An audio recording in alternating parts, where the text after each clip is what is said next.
Meet the Chrysler 300D, where beauty met brute force.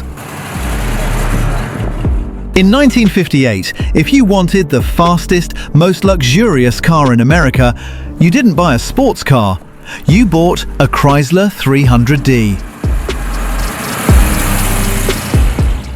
It was America's muscle in a tailored suit.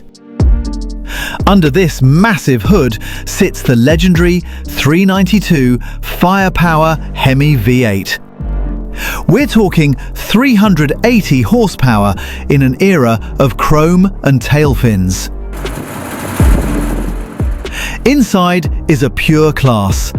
Premium materials, aircraft-inspired design, and a ride that felt like royalty on wheels. It's the perfect blend of mid-century elegance and raw, unadulterated muscle. The gentleman's express that still turns heads 60 years later.